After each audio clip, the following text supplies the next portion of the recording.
మంచిని తాకితే బంగారం అవుతుందనేది ఒకప్పటి మాట. కానీ ఇప్పుడు శాస్త్రవేత్తలు వాడిన బ్యాక్టీరియా తాకితే నిజంగానే బంగారం అవుతోంది. మీకు తెలుసా, శాస్త్రవేత్తలు ఇప్పుడు ఓ అద్భుతాన్ని అయితే కనిపెట్టారు.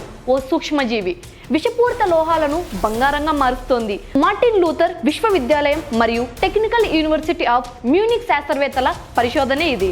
ఈ సూక్ష్మజీవి పేరు కుప్రివిడస్ మెటలిడ్యూరాన్స్. ఇది రాగి, బంగారం లాంటి బరువు లోహాలు ఉన్న ప్రాంతాల్లో బ్రతికేలా అనువర్తించుకుంది.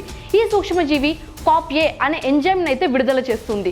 దీనివల్ల బంగారం సంయుక్తాలను డీటాక్స్ చేసి వాటిని ఘన బంగారు కణాలుగా అయితే మారుస్తుంది. శుభ్రంగా చెప్పాలంటే ఇది బంగారాన్ని తింటుంది, కానీ చివరికి మన చేతికి బంగారు ధాన్యాలు అయితే విడిచిపెడుతుంది. శాస్త్రవేత్తలు అంటున్నారు, ప్రకృతిలో బంగారం ఎలా పునర్నిర్మించబడుతుందో అందులో ఈ సూక్ష్మజీవి కీలక పాత్ర అయితే పోషిస్తోంది. ఇది సైనైడ్ లేదా మెర్క్యూరీ వంటి విషపూరిత రసాయనాలు అవసరం లేకుండా చిన్నపాటి బంగారు ఖనిజాల నుంచే సురక్షితంగా బంగారం తెచ్చిపెట్టగలదని అభిప్రాయపడుతున్నారు. ఇది బంగారమేనా లేక శాస్త్ర విజ్ఞానమేనా? రెండూ కలిసి ప్రకృతిలో అద్భుతాన్ని చూపిస్తాయనడంలో సందేహం అయితే లేదు. ఓవరాల్గా ఈ బ్యాక్టీరియా రీసెర్చ్ గురించి మీరేమనుకుంటున్నారు? మీ అభిప్రాయాలను అయితే కామెంట్లో పెట్టండి.